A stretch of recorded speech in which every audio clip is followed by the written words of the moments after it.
selamlar. Bugün daha önce kısa videosunu paylaşmış olduğum bu sevimli tavşanın detaylı olarak yapım aşamalarını sizlerle paylaşacağım. Hazırsanız hemen şöyle yakından bakıp gerekli malzemelerimizi sayarak tavşanın yapımına geçelim. Şu şekilde bir ipe ihtiyacımız var. Siz evde kalan iplerinize değerlendirebilirsiniz. Çok az miktarda kulak ve burun yapımı için eva, pembe renkli bir eva kartonuna ihtiyacımız var. Evet, şu şekilde bazı marketlerin indirim günlerinde sıkça satılan ya da tuhafiyelerde kolaylıkla bulabileceğiniz pompon yapma aparatları, 2 adet güvenli göz ve çok iyi kesen bir makas. İhtiyacımız olan bütün malzemeler bu kadar. Hemen yapım aşamasına geçelim. Öncelikle pompon aparatını hemen açıyorum bu şekilde. İpiniz kesinlikle pamuklu olmasın. Pamuklu olursa böyle bir dokuya sahip olamıyor. Yapışıyor tüyler. O yüzden akrilik ağırlıklı sentetik ipler tercih edebilirsiniz. Bu şekilde çokça saracağız. Şimdi bu bir boy küçüğü, şu da büyüğü. Bununla gövde yapacağız. Bununla kafa kısmını yapacağız. Bunu iyice saralım bu şekilde.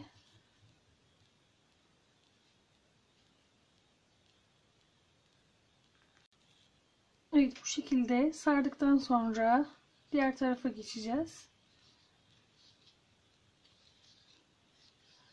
Şu orta kısma birazcık daha sarmak istiyorum. Herhangi bir sayısı yok. Göz kararı. Siz nasıl bir ebatta olmasını istersiniz, bu şekilde sarabilirsiniz. Zaten fazlalarını keseceğiz.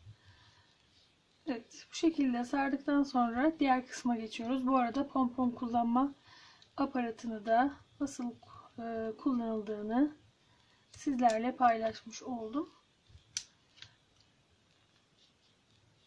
Evet, bu şekilde geçiş yapıyorum. Yine ilk kısma sardığımız gibi buraya da ipimizi çokça saralım. Bu şekilde tamamen saralım. Evet, yeterince sardıktan sonra bunu da kapatıyoruz. İpimi şuradan kesiyorum. Şimdi bağlamak için şöyle uzunca bir ip kestim. 2 kat ip kullanacağız burada. Evet, ipimizi şöyle kenara alalım. Öncelikle keseceğiz.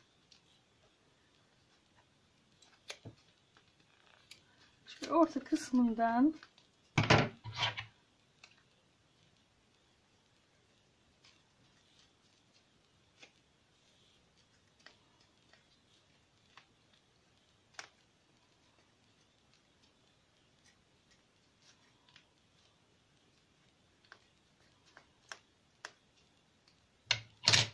burayı tamamen keselim. Bu şekilde kestik. Hemen diğer tarafı da aynı şekilde keselim.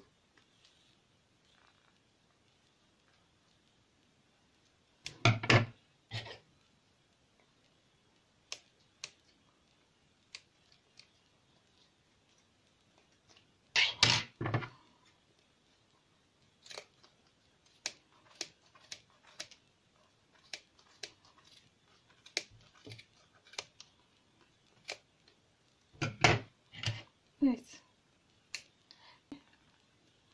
Katlıyorum. 4 kat yapacağım.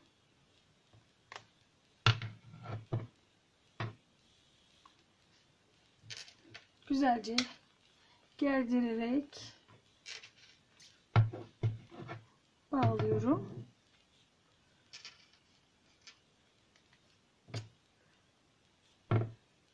Bir kere daha. Evet. Pomponumuz hazır. Şimdi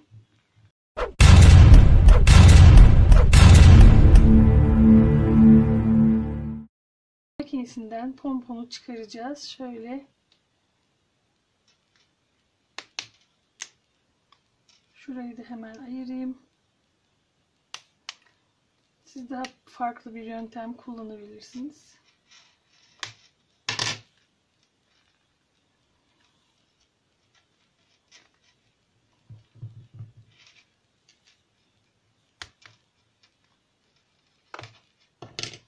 Evet. Diğer tarafı da aynı şekilde ayıralım. Bunu çıkaralım.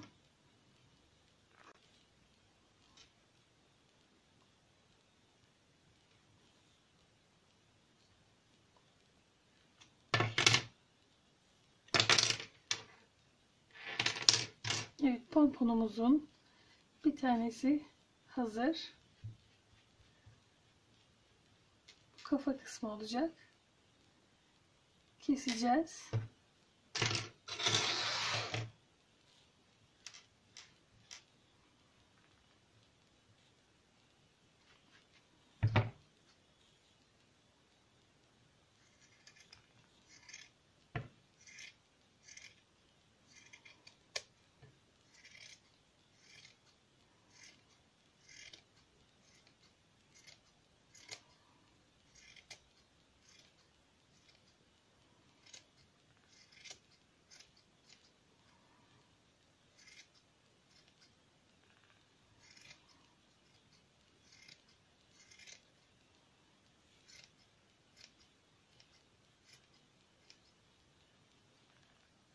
Biraz şöyle fazlalıklarını alarak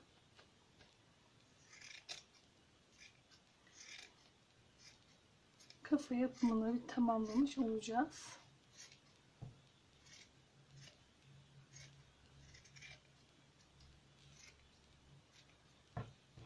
Bu şekilde birazcık daha düzenleyelim. Evet, pomponun bir tanesi hazır. Altında bağladığımız ipi kesmeyelim. Yine büyük bir aparatla, biraz daha büyük, bununla da gövdesini yapacağız. Yine aynı şekilde saralım. Aynı pompondan oluşturalım. Evet. Baş ve gövdeyi yaptıktan sonra şimdi hemen kuyruk kısmını yapalım. Bunu elimizle yapabiliriz rahatlıkla. Şöyle iki parmağımıza ipi dolayıp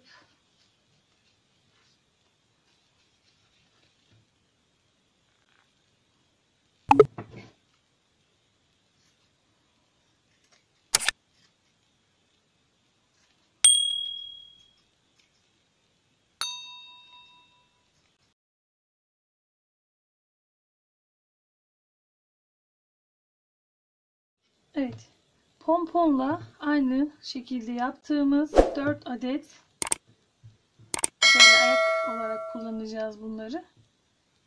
Pomponu elimize sardıktan sonra ortasından bağladım. Şurada gösterdiğim gibi. Tek tarafını kestik, tek tarafını kesmeyeceğiz. Bu şekilde kalsın. 4 adet bundan da yaptıktan sonra hemen kulak yapımına geçelim. Kulak için ise şu şekilde hemen bir şekilde çizip keselim. Evet, 2 adet. Şimdi hemen burun yapacağız. Ufak bir kalp çizerek yine keseceğiz.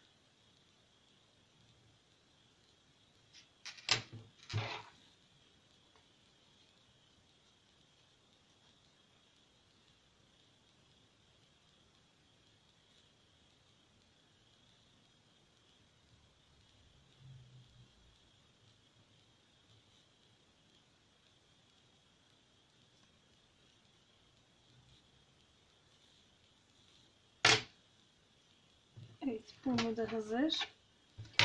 Gözlerimiz de hazır olduğuna göre şimdi hemen birleştirmeye geçelim. Evet, şöyle iki parçanın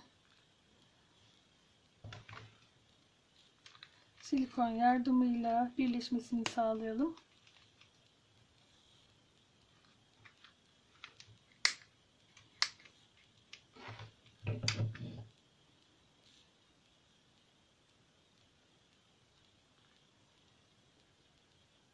Şöyle elimizle bastıralım.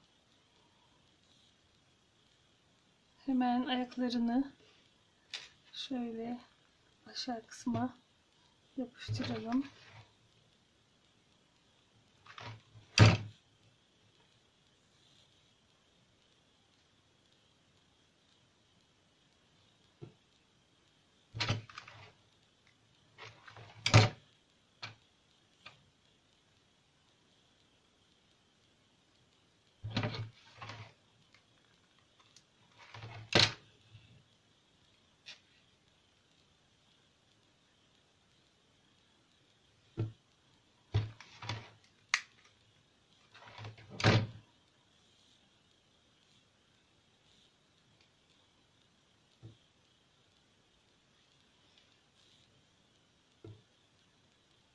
Kuyruğunu da biraz daha şu fazlalıkları düzenledikten sonra şöyle düzeltelim şuraları.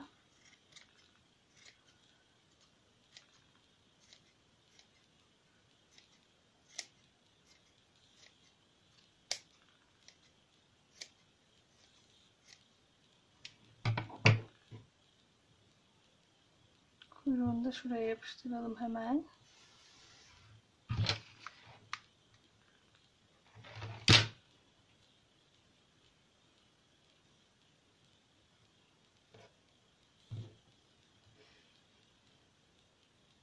Gözleri için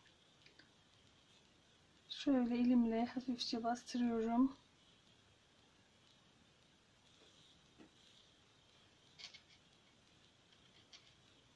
Ortalama 2 santimetre şöyle boşluk olsun şu arasında. Gözümü yine alıyorum. Silikon yardımı ile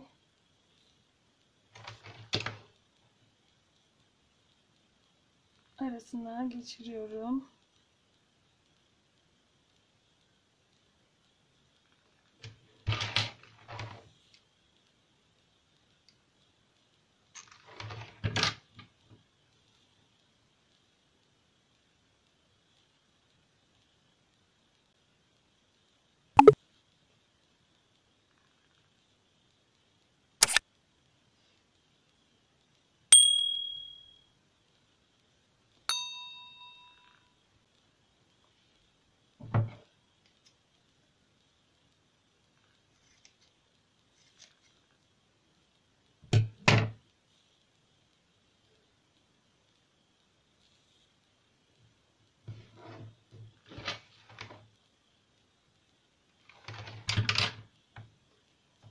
Burnunu yapıştıralım.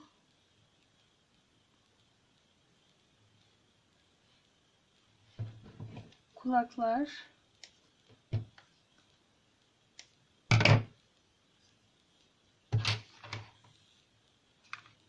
Öncelikle şöyle içe doğru katlayalım.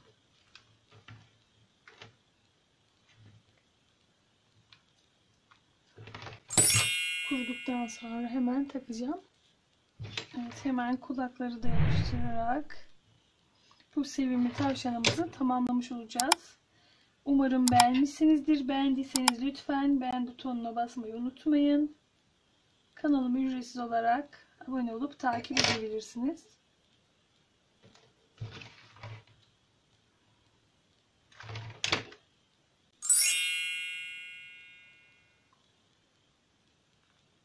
Şöyle kulaklarımızı da yan yana taktık. Evet, bu sevimli güzel tavşanımız tamamen hazırlanmış oldu. Şöyle yakından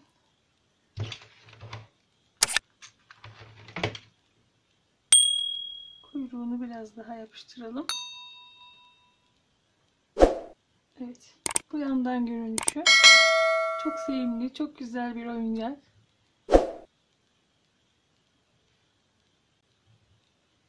Evet. Bir sonraki güzel videoda görüşmek üzere. Şimdilik hoşça kalın.